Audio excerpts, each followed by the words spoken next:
The highest performing teams don't choose between hierarchy and flatness. Instead, they develop capacity to repeatedly shift the shape of their influence structure to match between task demands. They move fluidly between moments of a clear hierarchy and moments of true equality. Today, I introduce a research article on high-performing teams and their hierarchical adaptability, their capacity to move fluidly between flat structure and hierarchical structure. The article is titled Team Hierarchical Adaptability Benefits for Team Coordination and Performance. It was published in 2025 in the Academy of Management Journal, which is one of the highly selective journals in management science. This is episode 20 of This Week in Leadership Research, where I translate research findings into practical insights you can use on a daily basis.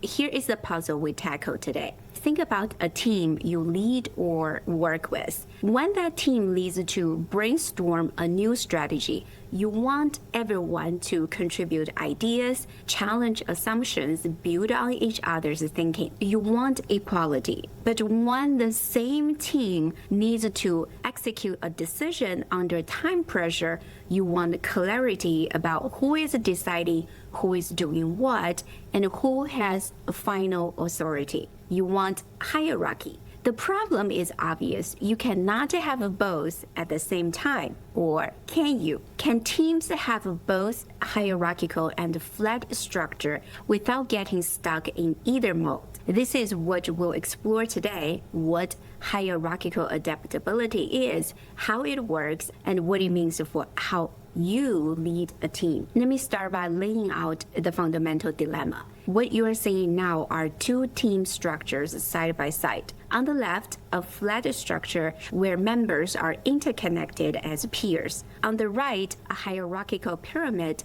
where authority flows from top to bottom. But teams are not static. You don't spend all day brainstorming. You don't spend all day executing decisions. Instead, teams move across a variety of tasks, and each task demands a different way of working together. Brainstorming is a divergent task. When brainstorming, teams need to diverge because open discussion and equal voice are needed in order to generate novel ideas. When everyone feels they can speak freely without deference to rank and authority, you have more perspectives on the table, more creative ideas, more willingness to challenge traditional thinking. Divergent tasks are better performed in a flat team structure. But once the decisions are made, they need to be implemented. Executing decisions are convergent tasks, which requires the team to converge. Clear roles, team alignment, and efficient coordination are essential for getting things done. Hierarchy provides a structure for this. Someone has decision authority, roles are differentiated, and the team can align and move forward without endless debate. So the problem emerges. A single fixed team structure cannot optimize for both divergent and convergent tasks. This is a structural dilemma every team faces. You may think the solution is to formally restructure when team demands change. What about making the team flatter for brainstorming and then more hierarchical for execution? But this shift carries substantial performance cost. Moving from a flat to hierarchical team structure is particularly disruptive because you're asking employees to give up freedom and autonomy. Even attempts to go flat can fail outright. When organizations try to formally flatten their structure, informal hierarchies often persist in ways that undermine the intended benefits. So we're stuck. Static structure don't work. Formal restructuring is costly and difficult. What are other options? The authors of the article I introduced today have found their answers by studying teams that seem to have solved this puzzle. Here is an example. Navy SEAL teams operate in two different contexts. In the field during a mission, the SEALs teams use strict command and control hierarchy. This hierarchical team structure mirrors the formal ranks and who has influence in the field during the mission. The hierarchical structure ensures maximum efficiency and clarity. Everyone knows who is calling the shots. Communication flows up and down the chain of command, and execution is clear. But back on base, during after-action review, something remarkable happens. The team deliberately shifts. Members physically remove the symbols of rank, for example, stripes and insignia, before entering the debriefing room. This creates a flatter influence structure that encourages open, equal discussion and brainstorming. Junior members can critique senior members' decisions. Everyone can propose improvements. The goal is learning and idea generation, not execution. Here is the key point. They don't change their formal roles. The commanding officer is still the commanding officer. The formal hierarchy remains intact. What changes is their mode of interaction and influence in that moment. This is called hierarchical adaptability.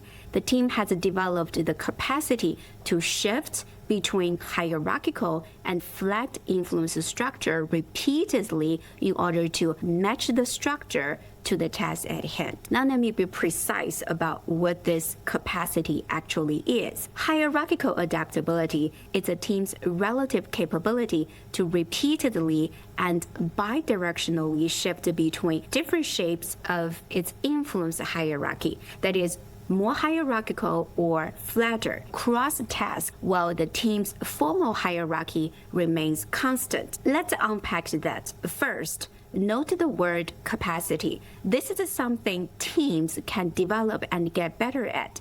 Some teams have high hierarchical adaptability. Others have low hierarchical adaptability. It's not an on-off switch, but a relative capacity. Second, hierarchical adaptability is not a one-time change. Teams cycle back and forth multiple times as they move across different tasks. The team shifts from flat structure for task 1 brainstorming to hierarchical structure for task 2 execution, and can shift back again for another brainstorming session. Third, hierarchical adaptability is about the influence hierarchy, not the formal hierarchy. It is informal. It's about who has influence in practice, not official job titles. It's repeated and bidirectional. It is a fluid capacity, not a one-time change. And it's task-dependent. The influence hierarchy shift is a deliberate response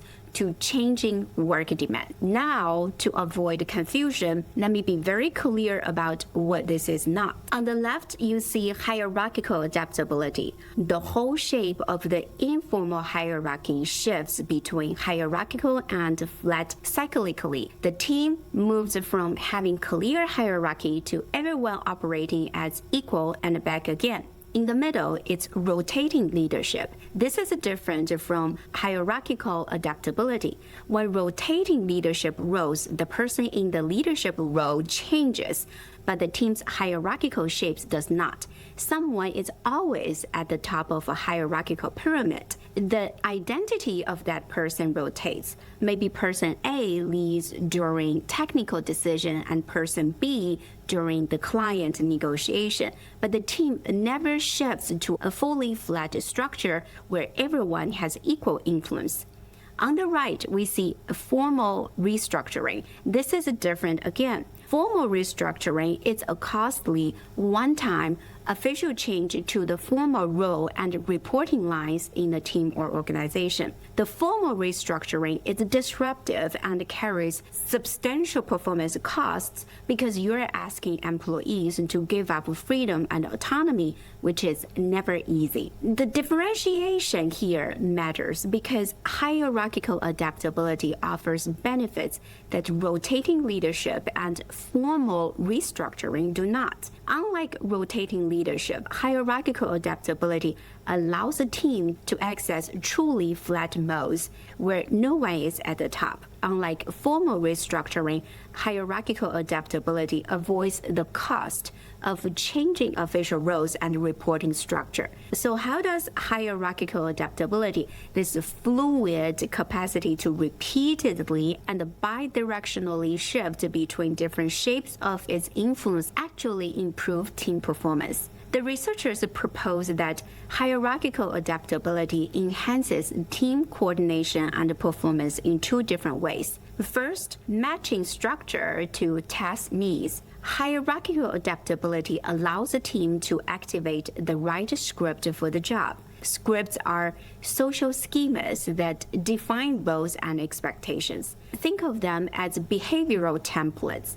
For divergent tasks like brainstorming and creative problem solving, activating a flat script encourages equal voice, lateral communication, and peer-based coordination.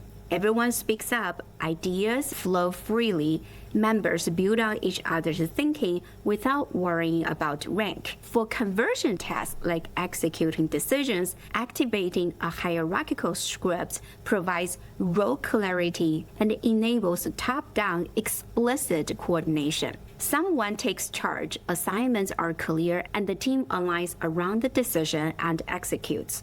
Second, energizing team member contributions, sequentially shifting between opposing roles of a leader and a peer can increase focus and cognitive energy. Moving between different rank-based roles energizes people. When you shift from being a peer contributor to being a leader and back again, you are more cognitively engaged than if you occupy the same role continuously. This energy fuels members' contribution to team coordination across tasks. That's the theory, but does it actually work in practice? Let's examine the evidence. Let me show you what they found, and starting with the field evidence. One field study examined teams with formal leaders. They were departments like personal training, swimming, tennis, and member services at clubs across the United States. Employee ratings of their team's hierarchical adaptability were positively correlated with better team coordination, which in turn predicted higher manager-rated team performance. Another study examined newly formed, leaderless teams in a startup competition. Those teams had no formal hierarchy at all. They were formed randomly and had to complete a complex negotiation task. Teams that developed higher hierarchical adaptability achieved better team coordination and superior performance. The benefits of hierarchical adaptability hold true in established teams with formal leaders and in new self-management teams. Hierarchical adaptability is not dependent on having an official hierarchy. The capacity to shift the shape of influence works regardless of the formal structure. But few studies show correlation. To establish causation, we need experimental evidence. Here is what happened when the researchers manipulated hierarchical adaptability directly. Teams were randomly assigned to one of three conditions: static hierarchy, static flat, or hierarchically adaptable. All teams had the same formal structure, one designated leader and two members. The difference was the behavioral instruction they receive about how to interact. Then all teams completed the same complex problem-solving task, which was a hidden profile test where information was distributed across members and requires them to share information, discuss options, and reach a decision. Static hierarchy teams scored an average of 6.88. Static flat teams scored 6.08, essentially the same. But hierarchically adaptable teams scored 10.71, much higher than the static hierarchy condition and the static flat condition. Both differences are statistically significant. This is powerful evidence. Random assignment means we can be confident hierarchical adaptability causing the performance difference, not some other factor. And the magnitude of the effect is substantial. This is not a small, barely detectable difference. So the evidence is compelling. Now, the practical question is, how do you actually cultivate this capacity on your team? I'm going to walk through 3 practical approaches you can use to develop hierarchical adaptability. Number 1, explicitly teach your team about the value of adapting their interaction style to the task. Don't assume people will figure this out on their own. You can use a memorable mantra like all voices, then one voice, or explore together, decide clearly. When you want flat interaction, explicitly step out of the leadership role. Say something like, for the next 20 minutes, I'm just another voice in the room. I want to hear from everyone, and I'm not going to weigh in with my view until we've heard from every one of you. Then you actually hold back. Number 2, create clear signals. Use rituals and physical artifacts to make shifts tangible and clear. The Navy SEAL teams remove rank insignia, but you can adapt this to your context. You can distribute post-it notes to all members to signal a shift to brainstorming mode. Everyone gets a pad of sticky notes. Everyone starts putting ideas up on the wall, and that physical act signals that right now we are peers generating ideas together. You can also have your team changes its seating arrangements, sitting in a circle for brainstorming, then return to a U shape facing the leader for decision making. Number 3, design for adaptability. You can structure meetings and workflows to guide teams through different modes. You can design meeting agendas that explicitly label sections for open brainstorming in flat mode, followed by decision and action plan in hierarchical mode. You build the structural shifts right into the meeting architecture. The meeting agenda becomes a script for when to shift and how. The biggest misuse risk is what we call performative flatness. We go through the motions of creating flat interaction without actually redistributing influence. If a leader says, I want everyone's input, but then dominates the discussion, interrupts frequently, and visibly signal disapproval of certain ideas, the structural shift has not actually happened. People will recognize the disconnect between the stated structure and the actual influence pattern, and trust will erode. Real hierarchical adaptability requires the leaders to genuinely relinquish influence during flat modes, not just pretend to. The best teams don't get stuck in the hierarchy versus flatness debate. They transcend it by building the capacity to shift between modes repeatedly as their work demands it. The team structure is not a destination, but a tool, and high-performing teams know when to pick each tool and when to put it down.